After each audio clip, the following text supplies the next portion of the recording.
Hey everyone, I'm Carolyn from Tranquil Mentor. Today we're going to be creating sparkler boxes for our 4th of July table decor. We will start out with 2x1s leftover scrap wood. We cut 3 of them on our miter saw, 10 inches tall. We'll be creating the labels using a design program called Kittl, and I'll link to that in the description below. And here it is when you pull up Kittl.com, and this is what this screen looks like when you first get in, and then you'll click on New Project, and you could put in your dimensions of your project right here. We're going to put in 2x10, and that I changed over to inches, and then we do want our resolution to be 300. So here's our artboard right here, and you can see we have the shape of 2x10. And that helps out a lot. It makes it a lot easier. You can resize, but it does help. And then I have some graphics from Creative Fabrica, and I'm opening up that right now. And then you could see I go into my folder here, and I'll open up the folder that has the graphics. All right, and then you'll see all of the graphics in there. They're papers, and I'm going to choose this one with the stripes.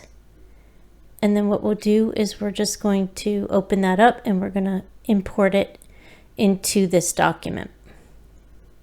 And you can see that it's uploaded and it came in. And then we're just going to take it, click on it, and drag it over to our area. Our artboard area.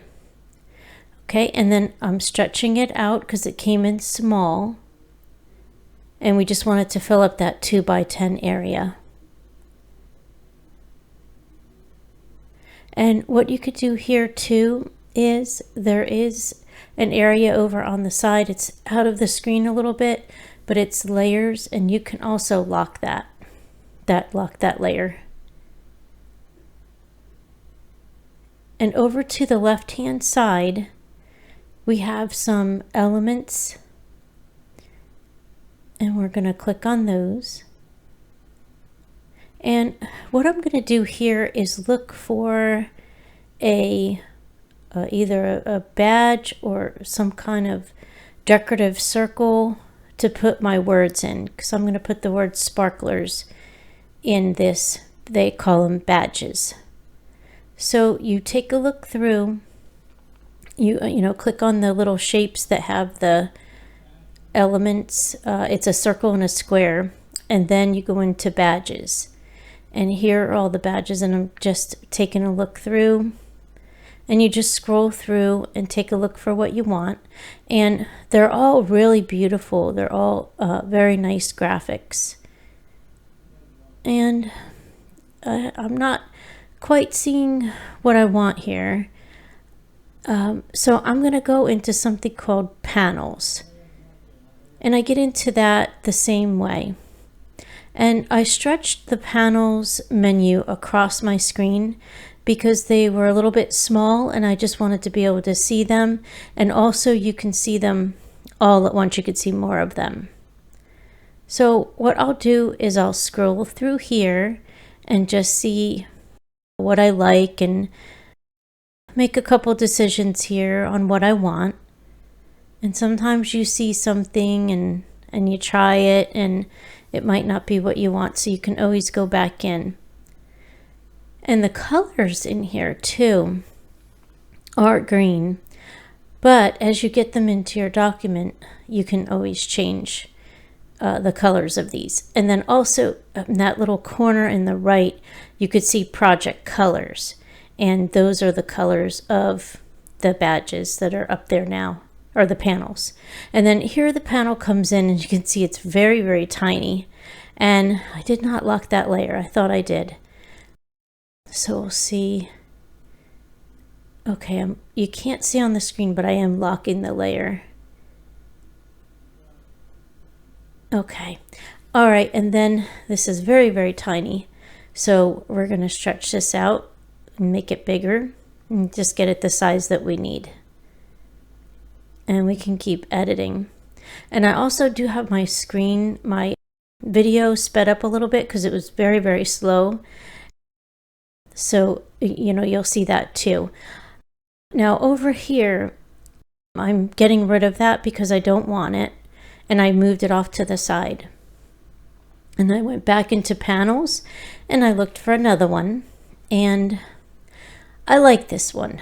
I think it's very vintage and ornate looking. And I think it's going to give us the look that we want. And it'll take a little bit. We'll just go through some resizing.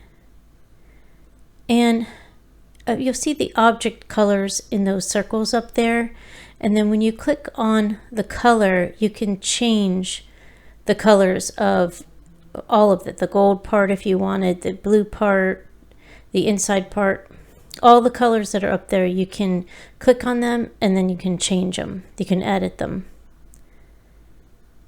Okay, and here I was going through this series of blues, and I was looking for something kind of a light royal blue, kind of a dusky type of blue. So I'm moving around on the screen and just taking a look, and I think I like that for now. We'll see. And then as far as text, we go over to our text panel. It's the one with the T. And then what will come up underneath is these sample texts that we can use. And I do like that blue light, but I'm just going to show you and scroll through a little bit here. And then you can add your own headline and paragraph and everything, but I chose to go through these because I just like the way that they put these together. And they also have all the effects on them already. So you can really get a good look at it, and it cuts down on your design time. And instead of, you know, going in and trying into Illustrator or something and trying to add effects on them and drop shadows, or going into Photoshop and trying to get the look that you're looking for. And this is right here. So I'm manipulating this around. It does say trade card, but ours is going to say sparklers. And I'm getting an idea for size. And if you look over on the right where it says Sign Master, well, it's not there at this moment, but over on that side, on the right hand side of the screen, you can edit your text in there. But that text is Sign Master. And underneath that area, there'll be an area where you can kern, and you can make your text larger and edit. You can put it in a wavy panel, a circle, and a custom image also. Now, as my nurse of fruit came up, says I needed to take a deep breath on this part because I spelled sparklers wrong. And I don't notice it all the way through. And I even printed all of it out and designed everything. So this is just one of those things where you don't get yourself upset and you just step away, take some deep breaths, and you don't worry about it and you fix it later. But I did go all the way through and just didn't see it. So as you're watching, you will see the misspelling here. But what I'm doing now is I clicked on those object colors again, and I'm going through, and the text will kind of jump up a little bit and go into a straight line so that you can edit it better. But I think because I had the base color as white, I think that's why I couldn't see it. So that could be the reason why I made the spelling mistake. So, you know, keep that in mind. If you're working with text, you might want to just change that base color and then change it back again. And that might be a big help for you to be able to see how to spell things. And don't do like what I did. But I wanted this text to be a little bit golden, but I didn't want it super, super gold. So I play around with that a little bit, and I get that to where I am. And now, if you look up in the object colors again, the little circles, and they're the ones towards the upper right, and they're kind of behind the solid color editor that I'm in right now.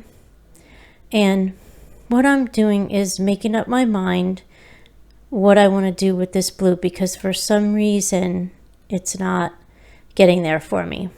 And here's the reason why. I love the red. So we jump into some red. It changes everything, but we could still leave that blue border and we could still leave that gold. So just being able to edit it is awesome. Just change colors of the different elements. Here we have a grunge texture, and that grunge texture is second one from the bottom on the left. You click on that button and then the textures will come up. And the grunge texture, I clicked on that, and sometimes with the grunge textures, I'm not really too happy with them. And a lot of times it's because maybe the color, or I just don't care for it. So I have a whole panel in here of textures, and I can go through. Now here, what you could do is once you pick a texture, you could multiply and choose the different selections there and modify it.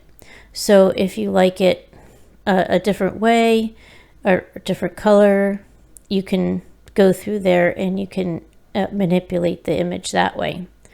I liked this because it makes it look like just a dirty, forgotten box, just maybe in somebody's attic laying around. Very retro, vintagey looking. And I was going for that look. And I also, just as I'm looking at it here too, I just needed a little bit more color. So as you go into elements again, that is the circle and the square over on the very, very left. You could search for paint splatter. And if you don't see it, there's a little search bar up top, but you could put paint splatter in it. And then as you can see here, there's paint splatters that come up. And I'm able to add those in, pick my color, and I'm just going to move this around a little bit, and we'll make a copy of this. And then when the copy is made, we could add that copy to anywhere on the box that we want. And we can move it, turn it, and do whatever we want just to get a little bit more interest and color into this, and just to make it look like it stands out a little bit more. And you'll see that some of the paint splotches come off to the side like that, and you'll find them there, and then you can just take them and move them over, and it's much more smooth of a process than you're seeing, because I did have to speed this up. And also you'll see that one turned, and you can rotate the splotches so you could get more or less in each area. And you can always just play around with it. If you feel like there's too much paint in one spot, you just move more. Now here we're going to go into, I borrowed this from another document, that gold border that's around the box. I just bought that in and copied it from another document. And those two little sparklers there, the little fireworks, they're from the fireworks elements. And I found those under fireworks. And I thought they would add a little bit more interest to the end, because there wasn't much on it. So what I'm doing now is just getting them to where I think that they look centered, and moving them around a little bit. But I really like what that added. I think it really was got more of that gold in there, so we didn't have such flat colors. But it looks really nice too. All right, so we take a look around at it, and of course, yeah, there's still sparklers instead of sparklers. However, I missed it. So I'm downloading this now, and I'm going to set this to 300 DPI. And I feel that 300 DPI is really good with printing out sublimation and everything. And then we'll save this, we'll actually download it as a PNG. So it should be a 300 DPI PNG image. So they'll be perfect for sublimation and for printing as well. Or you can always do an SVG or PDF if you'd like. And then here I have my long Cricut mat. I went into my Cricut Maker 3 and I did a print and cut.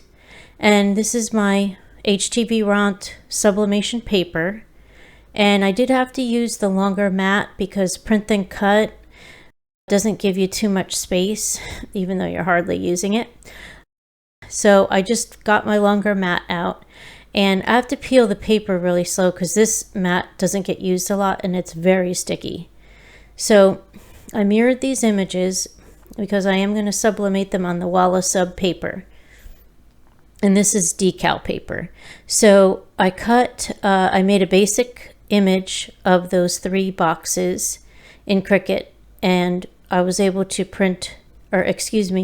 able to cut these out on a 12 by 12 mat. Since it was a basic shape and I converted it from a print and cut to basic shape, I was able to cut these out on 12 by 12 mat. All right, and then I just fold my mat over and kind of roll it back, and that will release those from the mat. And this mat, pretty well loved. It's not going to stick as much. And then here we have our painted sticks here. I guess we should call them sticks maybe. And I'm going to put on the Sparklers label here. And I do have to, the Walla Sub does have a backing on it and it's paper because it is a decal, like a waterproof decal. So here what I'm doing is I'm just going to take my cutter and do a little trimming, because when I did the sublimation process, when I did my heat press, it wasn't exactly the same size, and I even went a little bit ahead here and I just trimmed off everything so that it would fit on the, I guess, stick. We'll call it a package or a sparkler package. All right, and then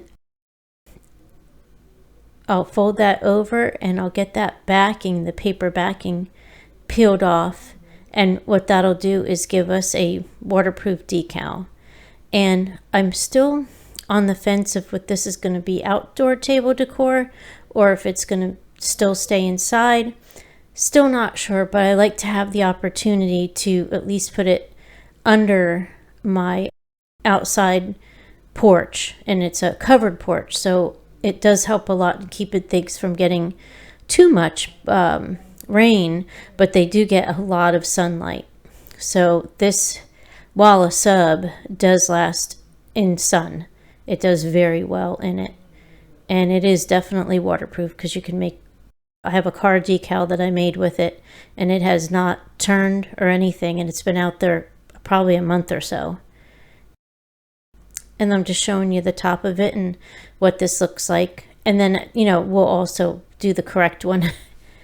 And all right, and this is our video of the 3. And I do see that Sparklers is still not corrected yet. So it will be in the end, but that's how they all look together, and I think they came out wonderful. All right, and here is the corrected Sparklers. They all say Sparklers now, but I'm really excited about the way that they came out, and I just love the way they look. And I'm showing you, zooming in a little bit here to show the sides and the thickness, but I think you already saw that. But they stand up very nicely, and I know that they might not be able to go on my tier tray because they're so tall, but who knows, maybe at the top, or maybe they'll just stay on the table as a table scape. We'll see. We don't know yet. I don't know if they'll go outside or not. I may do a little bit of spray, clear spray on the backs of them, just to keep them good from, you know, rain or anything, wear and tear if they go outside. But we will see how it goes, and I just absolutely love making them, and I hope that you do make some too. And if you do, don't forget to tag me on Instagram so I can see what you made.